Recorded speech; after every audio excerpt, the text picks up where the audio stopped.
Simba ko kay bag-o kaayo ang akong dagom. Di ba bag-o ang akong sapatos? Musimba ko kay bag-o ang akong kilay. Musimba ko kay kita mi sa simbahan. Nganong magpari man ka? So ito ba? And this has been a common answer to that question. Magpari ko kay gusto ko nga mga lagad sa Ginoo o mga lagad sa mga tao. Nindot kay tubag. So pag human sa interviewee, no, mangutana ang musunod sa linya, unsay imong gitubag? O mauna ang maong tubag sa tanan. O tinuod, makapasar kay nindot magtubag. Fast forward. After long years sa pag-eskwela, pangutanahon gihapon ka. Unsa man ang imong rason? O karon kay hapit naman kang magpari, hapit na ka mo graduate, magpadayon baka sa imong tinguha nga mosulod, magpari. Unsa imong tuyo nganong magpari ka? Unsa itubag? Nasayod na mo.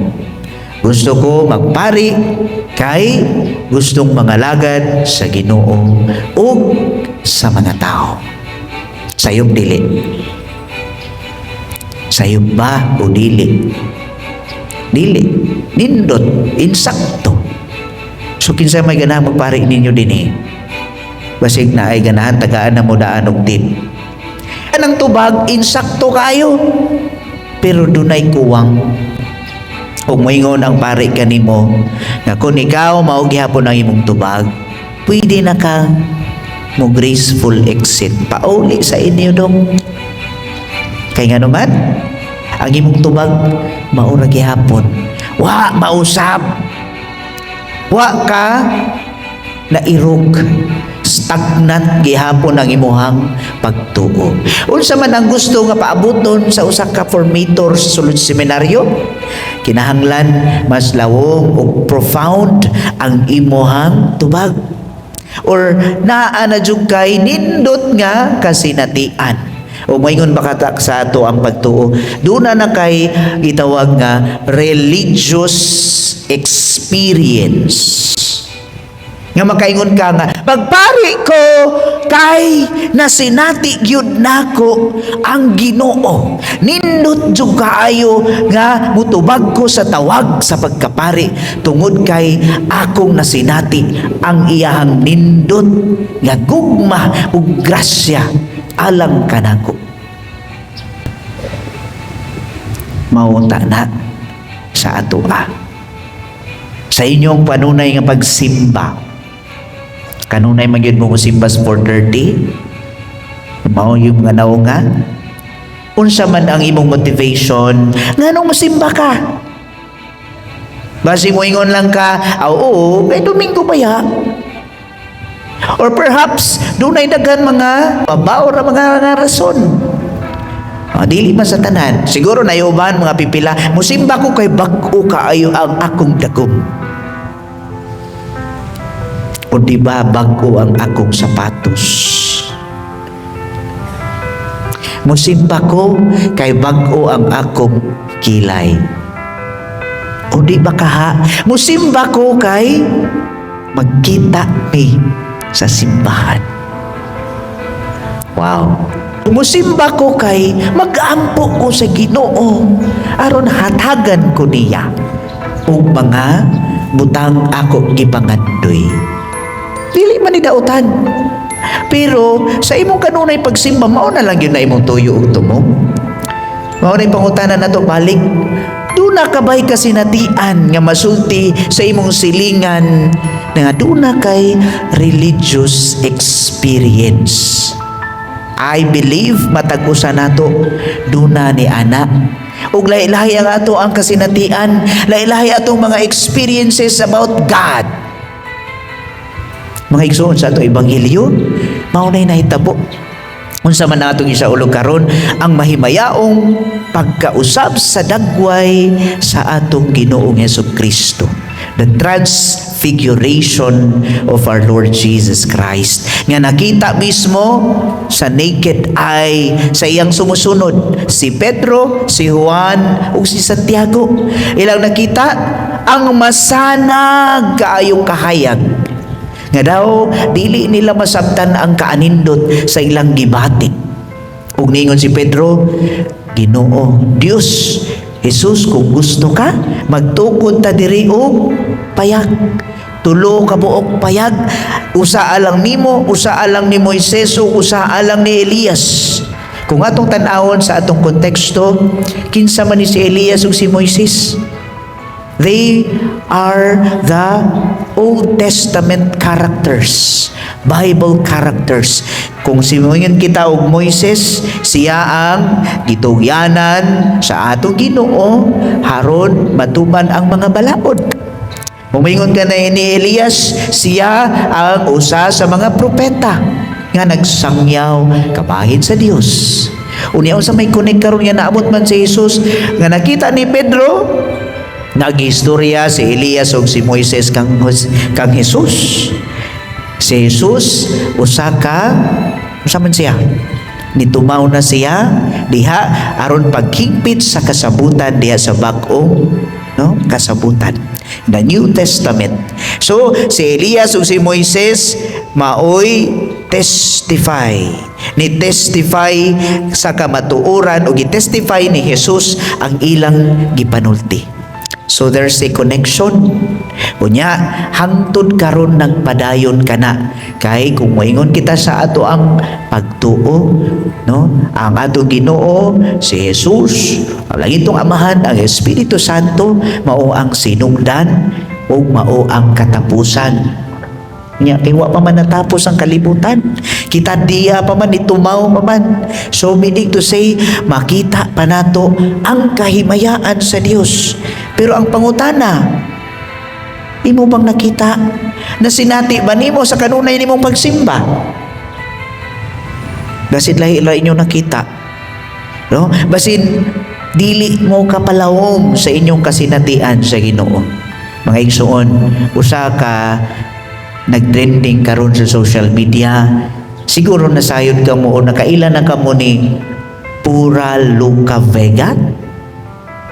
Kinsa ninyo wa kaila? I believe matago sa ninyo doon na may cellphone, sa pagpakuuton ta mo sa bulsa na agi cellphone diha, ug hilig gyud mo tan-aw social media. I'm not promoting nga mogamit og social media kanunay, but use it wisely and responsibly. Si Pura Luca Vega, kung sa mga wala nakabaw, usa ka drug queen, dili drug addict ha, drug queen. Kung may tag drug queen, kung usa ka person nga mo impersonate og mga klase-klase nga mga dagway sa mga sikat, ug musuot og mga klase-klase nga mga suot aron suhiron. Mga igsoon, ang nakaproblema lang iyang gisuot ang imahe sa Poong Nazareno, the image of our Lord Jesus Christ. Unya, iyahang giremix ang kanta sa ganina, Ama Namin. Kanang pag-ampo ba? Kanang pag-ampo ba nga gitudlo ni Jesus? Na siya mismo ang nagtudlo nato. Pero ang nakalisod, ano itong igsuon si Pura Luca Vega. Gigamit niya as remix o murag nahulog na siya og yaga-yaga. And daghan kaayong mga komentary nga it was blasphemous. Truly indeed, blasphemous, nga wala na'y respeto sa religion, wala na'y respeto sa pagtuo, wala na'y respeto sa grupo sa mga Katoliko na sama nato. Pero para niya, it is an art. It is a freedom of expression. It is because kay daw wala na siya ay lugar sa maong organisasyon. Di na siya kinahanglan mo explain pa. Wow. Kung atong tanawon karon mga igsuon, hinana na ba gyud ang atong pagtuo? Inana na bagyod ang atong level sa klase sa pagtuo sa Dios. Nga daw kung sa atong gusto ato na mabuhat sa iyang bahin, no? She or he must act responsibly and held accountable sa iyang gibuhat. Usahay manggod, labi nagkasagaran nato nuduol sa kumpisalan. Padel, pasuylo ako kay wala na ko'y pagtuo sa Ginoo. Wow! Ngano man? Ngano makaingon man mo anak? Kay siguro ang unsay inyong gusto nga gipangayo wala man niya gihatag.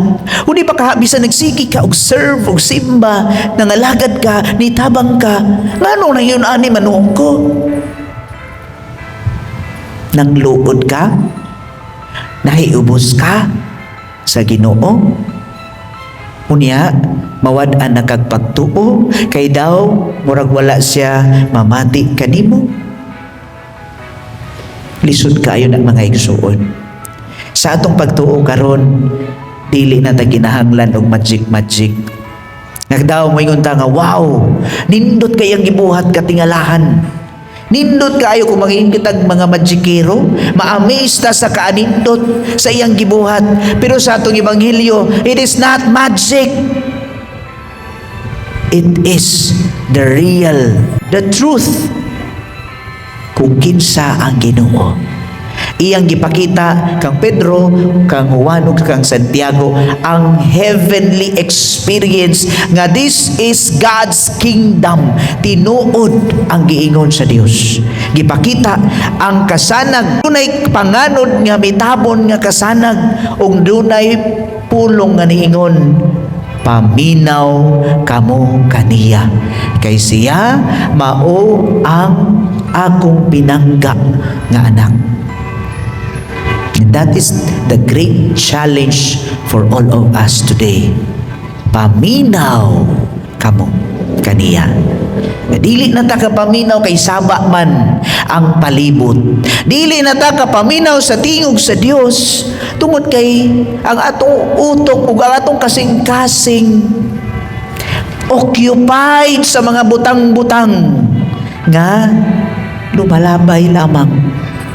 Mao gipakita ni Kristo ang kahimayaan niya pag-usab sa iyang dagway nga siya kayod ang matuod nga Dios. Haron ang iyang mga tinun-an mo tuo. Og niingon siya sa katapusan sa atong ebanghelyo, ayaw silag sultihi ni ini hangtod nga ako mubiya og mabanhaw. Kay nga naman, kung musulti ka ni anak kabahin sa Dios, naingnon kag luka-luka ka, nabuang na ka, basin dili ka mo tuo. And I believe nga niari man yun mo o nitambong sa Santos nga misa. Sa inyong pag-ari karon, inaot unta, kapamalandungan ninyo, pamalandungan nato nga anaay Ginoo. Anaa siya, dili na kinahanglan nga magpakita siya ang mga milagro. Dili na kinahanglan maghimo siya ang mga majestic and heavenly miracles for us to believe in Him. Kay siya mismo, ana-ana, dugay na siyang nagpakita sa mga milagro sa matag adlaw kanato. Kita lang ang mangita.